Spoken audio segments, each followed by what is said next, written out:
The 4P's Plus is a validated screening form that looks at substance use during pregnancy. It screens for alcohol, tobacco, and illicit drugs. In addition, questions regarding depression and domestic violence risk also can be included in the 4P's Plus. As you begin the screening process, there is something that you should understand. There are factors in the women's lives that can affect how they respond to your questions. These 5 psychosocial factors include negative heritage, that is, family history. If the woman grew up in a home where there was substance abuse or violence, then her parenting model is going to be one that is not going to be very supportive. Issues of trust come into this also, so that the woman may not want to reveal information to you initially. That's why you must take your time and make this a conversation. Many women with issues around substance abuse have a significant history of trauma during childhood as an adult, especially sexual trauma. And again, this affects the way the woman will respond to you and as you try to develop a relationship with her. The third area is social support. One of the key components of adult female development is relationships, the ability to form and to keep relationships with other women. Women with a history of substance abuse often never have had those kinds of relationships with other women. They find that they have competed with other women for love, sex, drugs, and money, so that just because a female is asking her questions is not going to make her exactly trustful at that point. Another area is cognitive functioning. Although the IQ in someone with chronic substance abuse will be in the low normal range, it is more a problem of higher level thinking, abstract thinking, so that when you ask the questions through a screening process such as the 4P's Plus, the questions must be very concrete and easy to understand. And the final factor is psychological functioning. The most common co-occurring mental health disorders in women who have a substance abuse problem are depression and borderline personality. And obviously, a woman who is depressed is not going to show the kind of interest in the questions that you would want as you interview her. Additionally, if someone has a borderline personality, that means that that individual looks at the world in the context of how does anything affect the self. So in developing a relationship with the woman to get truthful answers, you're going to find if there is some aspect of borderline personality that this is going to be a difficult task. Now, why do we mention these 5 factors right off? Because the 4P's Plus is not an interview. It's not even a discussion. Rather, it's a conversation. And we view screening as a tool for engagement. So your goal as you screen the pregnant woman for substance abuse and other behavioral health factors, you're going to want to engage her in a conversation. This is how you help the woman get around denial, and in fact, this is the way the 4P's Plus is designed. Now, just screening is not going to do. Just because you screen a woman doesn't mean that you'll have an impact on her pregnancy outcome. But what you want to do is use screening as a first step to identify risk. That is, who might be using alcohol or drugs. The next step, assessment, tells you who in fact is using. And if the woman is using, through your assessment, you find she is using alcohol, tobacco, or illicit drugs, you're going to want to do what we call a field assessment. That is, assess her right there as she sits with you. And if she needs further intervention, you're going to refer her to treatment. So this system is something we call the SART system: screening, assessment, referral, and treatment. with an added area known as brief intervention. So after you screen and assess a woman, you're going to conduct a brief intervention. So let's start with screening. There are a variety of ways to screen individuals. The most common, when someone says, I'm going to do a drug screen, the most common thought is urine toxicology. However, urine toxicologies are invasive. And in many states and many hospital systems, you cannot do a urine toxicology without written permission of the individual. Urine toxicologies also are relatively ineffective, especially in pregnant women. A urine will be positive for an illicit drug for only about 48 hours after the last use. Marijuana will stay a bit longer, but overall, urine toxicologies will only identify women who have used an illicit drug in the previous 48 hours.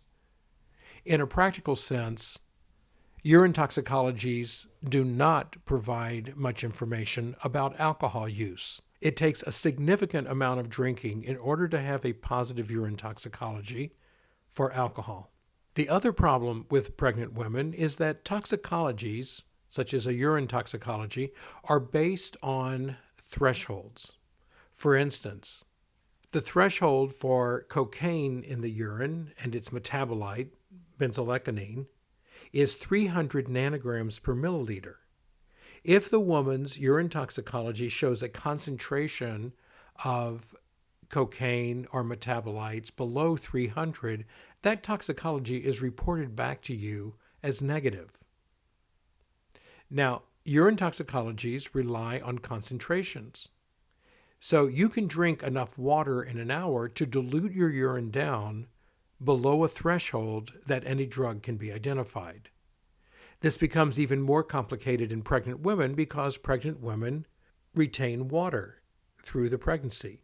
And the reason being is so that blood volume can expand to support both the fetus and the woman. So pregnant women will have a more dilute urine, making it more difficult to identify an illicit substance in the urine. Meconium, on the other hand, is collected from the infant within the first 24 hours. It's the stool that's been forming throughout the third trimester, and any substance a woman takes during the third trimester will show up in the meconium. However, the thresholds still apply, and collecting meconium within the first 24 hours is sometimes problematic. Finally, even if you do send a meconium off for analysis, you'll find it usually takes several days for the results to come back, during which time both the mother and infant have already been discharged from the hospital.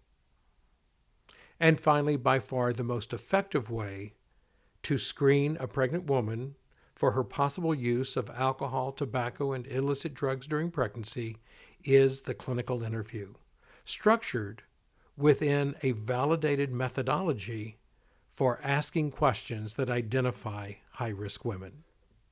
Now, there are several instruments that have been used in the past for screening, and they're listed on this slide.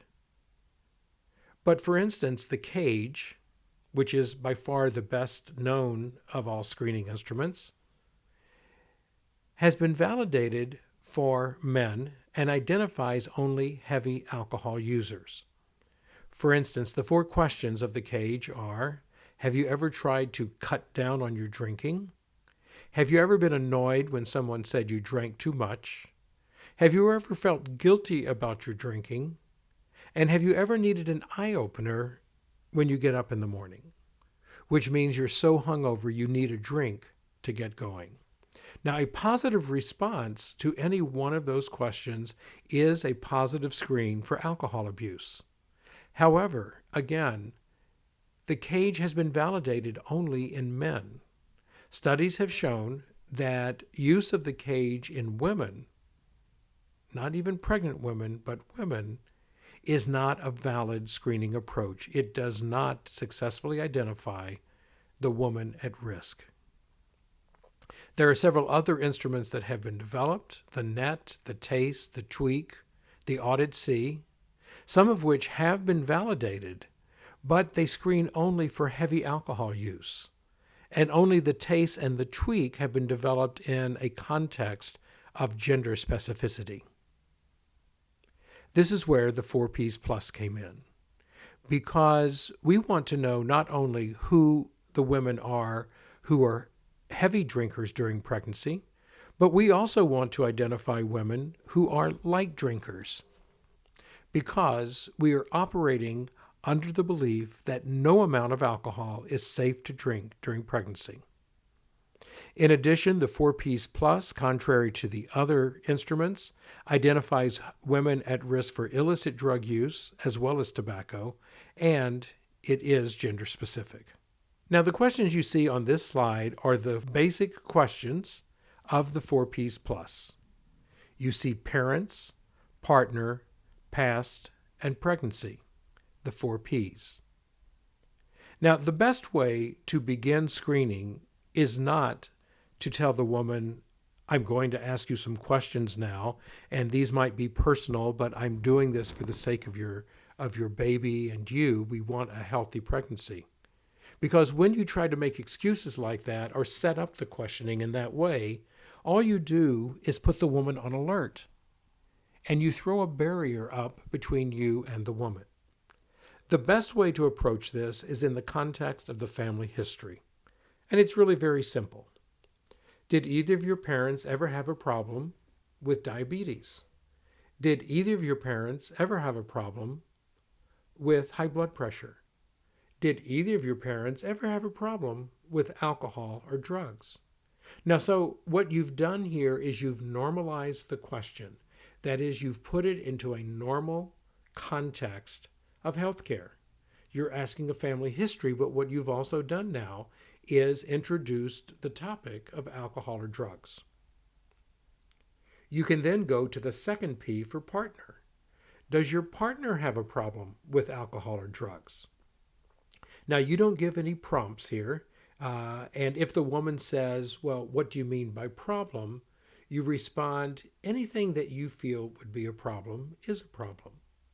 So does your partner have a problem with alcohol or drugs?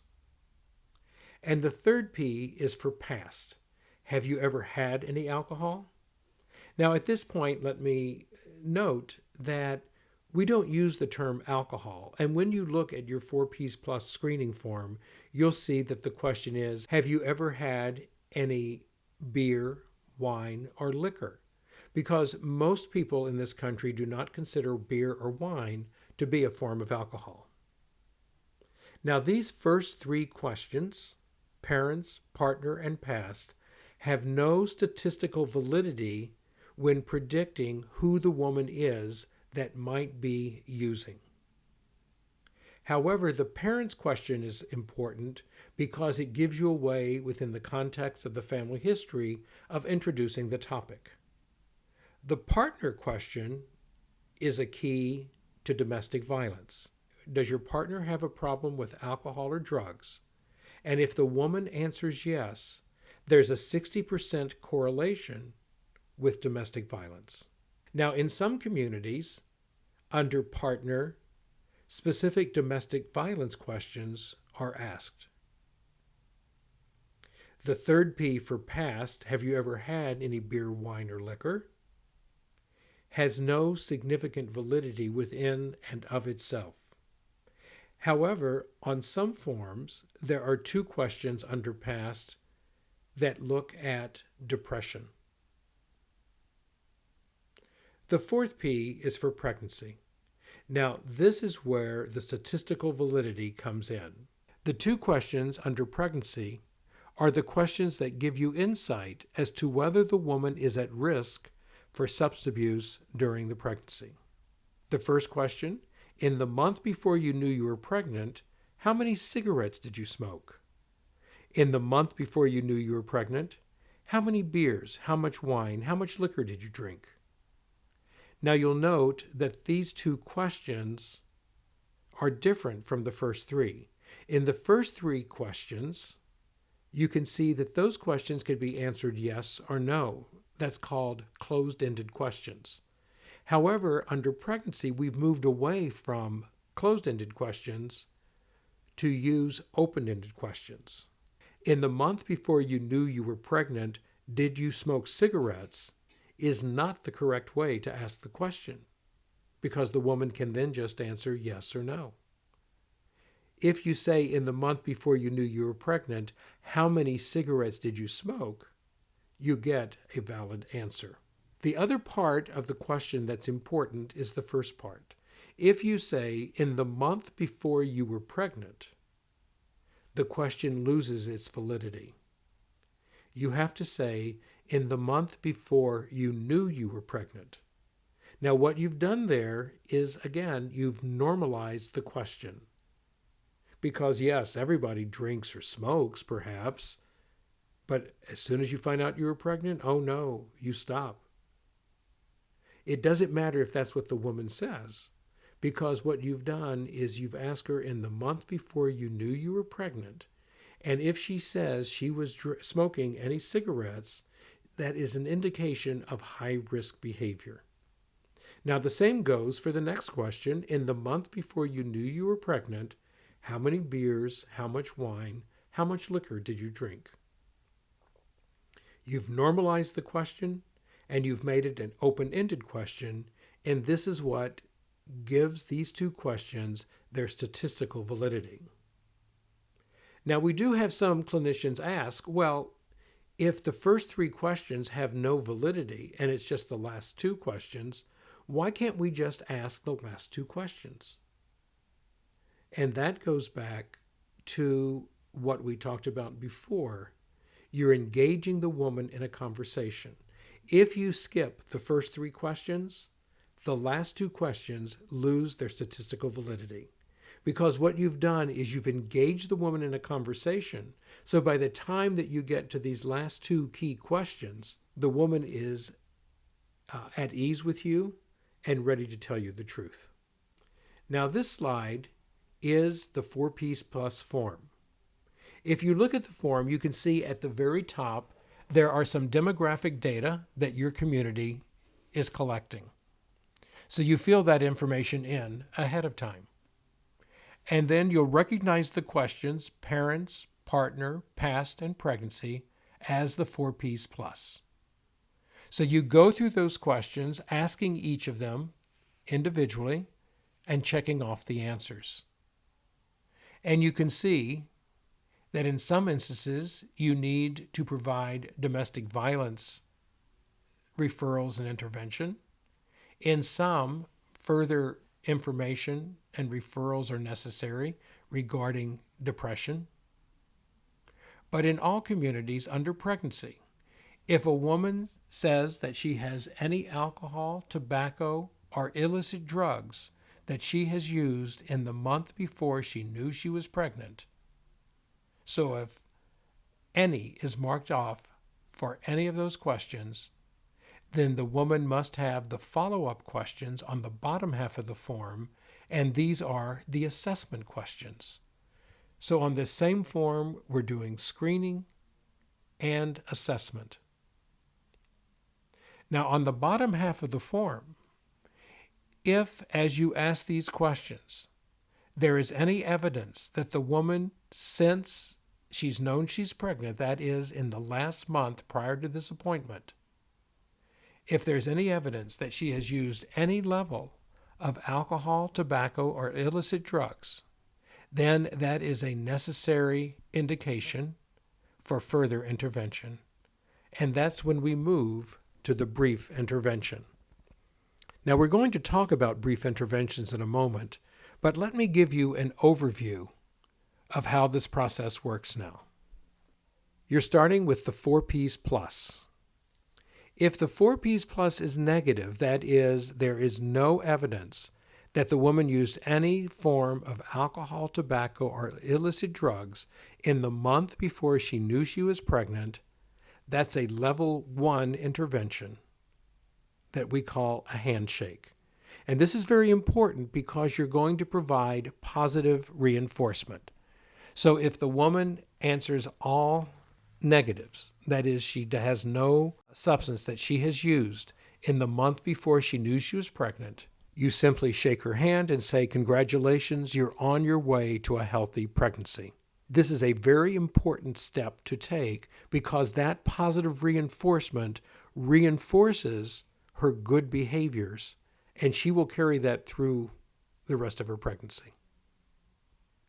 Now, if the 4Ps plus is positive, that is, the woman used any alcohol, tobacco, or illicit drugs in the month before she knew she was pregnant, you do the field assessment. That's the bottom half of the form. Now, if the field assessment is negative, that is, she did use in the month before she knew she was pregnant, but since she's known she was pregnant, that is, in the last month prior to this appointment, she has not used any alcohol, tobacco, or illicit drugs. Again, you give her positive reinforcement. You say, "That's terrific. I'm glad you've stopped. Let me give you more information." And then you do need to give her a brochure or something in writing that reinforces the effects of alcohol, tobacco, and illicit drugs. Now, if the 4Ps plus was positive and the field assessment is positive, that is, since the woman has known she was pregnant, or in the last month she has used any alcohol, tobacco, or illicit drugs, then a brief intervention is necessary. So all women with a positive field assessment will get a brief intervention. If in your determination in talking with her, this woman needs referral for more intensive therapy through a substance abuse treatment program, that's the point that you can make a referral to a group, an outpatient, or a residential treatment program. Now, let's talk about brief interventions for a moment. The brief intervention is given to all women with a positive field assessment. That is the bottom half of the form. There are some communities, and this is a policy that your community will develop on its own, but there is a policy in some communities that if the woman has a positive screen, that is, she was using in the month before she knew she was pregnant, but she has a negative field assessment, that is, she stopped using once she found out she was pregnant, some communities like to do the brief intervention anyway, even though she says she stopped.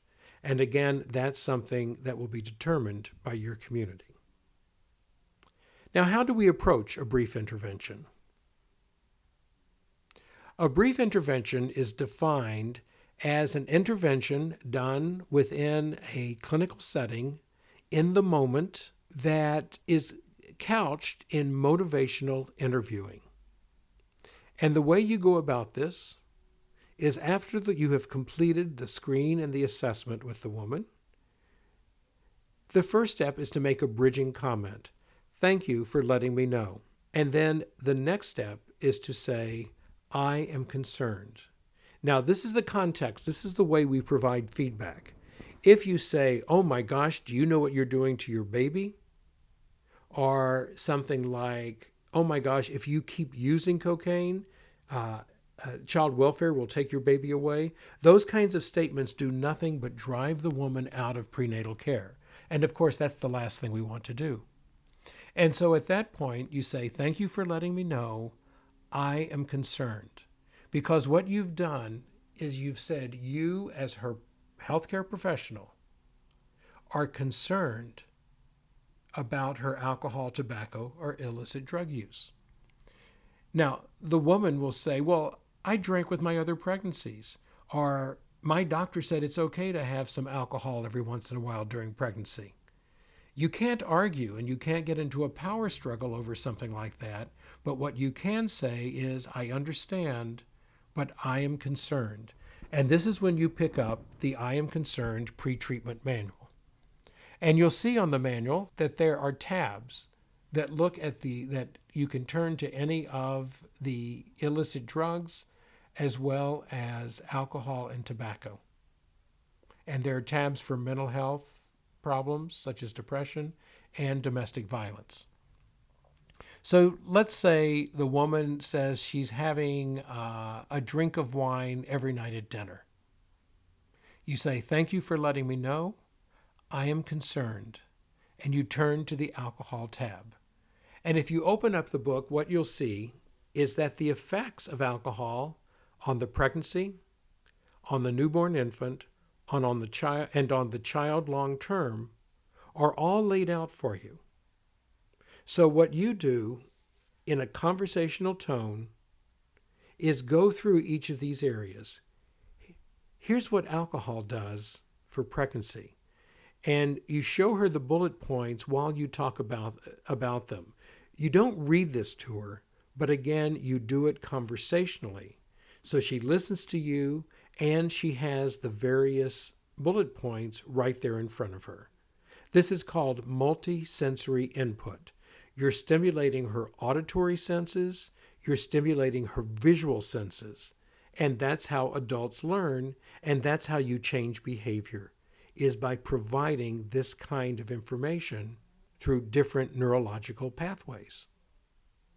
In addition, if you turn the page, you see that there are pictures, in this instance, of children with fetal alcohol syndrome, including the final picture in that section, which is an MRI of a normal brain and an MRI of a brain of an infant affected with fetal alcohol syndrome.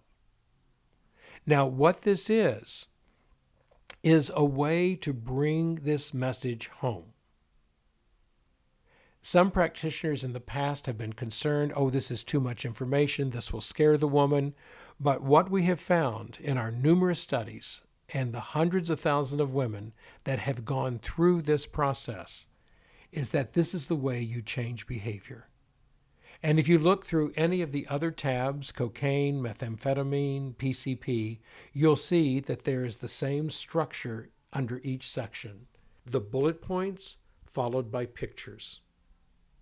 Now, in the large I Am Concerned manual, there is the script that goes with each of these pictures. So after you have shown the woman, I am concerned, and you read off and converse with her about the bullet pointed information, and you show her the pictures, you then turn to her and say, and I know the best thing you can do is stop using. You have to be very clear. It's not cut back. I know the best thing you can do is stop using. Now, the woman may get upset at this point, but your role is to empathize. I see you're upset. Can we talk about it? Or, I know this is hard to talk about, but tell me what you're thinking right now. This is the strategy for bringing the woman to consensus that she does need to stop using and, in fact, may need to enter treatment. Now, how do you motivate her to get to this point? Throughout the brief intervention, you're going to enhance her motivation through what's called the OARS process. O is for open-ended questions. You don't want to ask yes or no questions. You want them to be open-ended questions. Tell me more about your use of alcohol and how you feel about that. When the woman gives some indication that she would like to quit, or if she's thought about it, you want to use that opportunity to always give her positive feedback. That is an affirmation. That's good that you've already been thinking about this. You want to make sure that she knows that you're listening to her, so you can reflect back to her what you're hearing. Correct me if I'm wrong, but it sounds like you're saying, and every once in a while you're going to want to summarize. Tell me if I'm understanding you correctly. So these are the strategies that will help you motivate the woman toward change. Now, at this point, you're also going to want to negotiate a plan. And part of this is figuring out where the woman is in her readiness to change. A good way to do that is to ask the question, okay, you've said you're ready to stop drinking. On a scale of 1 to 10, where would you say you are in your readiness to stop drinking? When she answers, then explore her perception of her use For example, if she says, well, I'm a 4 in my readiness to stop drinking, you can say, why did you give yourself a 4 instead of a 2 or 3? That will give her an opportunity to say she is moving forward in getting ready to stop drinking. So give her an opportunity to talk about her perceptions of her use and how easy or how hard it will be to stop drinking. And that's where you can talk about personal choices. As the woman talks with you, she will show some resistance. But remember, keep it an I message. I understand what you're saying, but I am concerned. Express empathy. This is hard work for her. Talk about the pros and cons, and promote self-efficacy. That is, what do you think would help you to stop? What can we do together so that you can move towards stopping drinking? Above all, you don't want to argue with the woman. You don't want to get into a power struggle or find yourself lecturing, and you certainly don't want to make assumptions. So as you go through this process, use the manual to give the factual information, and then use the relationship you're developing with the woman to engage her in a conversation about the importance of ceasing alcohol, tobacco, or illicit drug use. When practitioners first begin this process, they become very concerned that this is going to be disruptive to their relationship, that they're going to drive the woman out of prenatal care.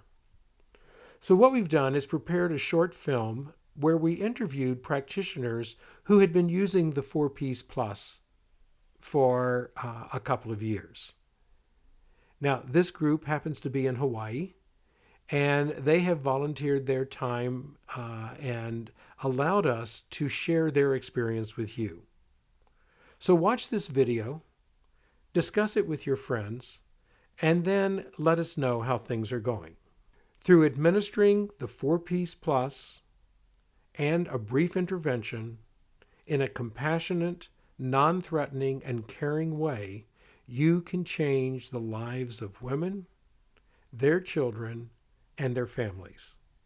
Enjoy this video now, and certainly let us hear from you if you have any questions. Family is number one, ohana, taking care of the children. The children are the one that we have to take care of. It's just important to have family. And the children is important too.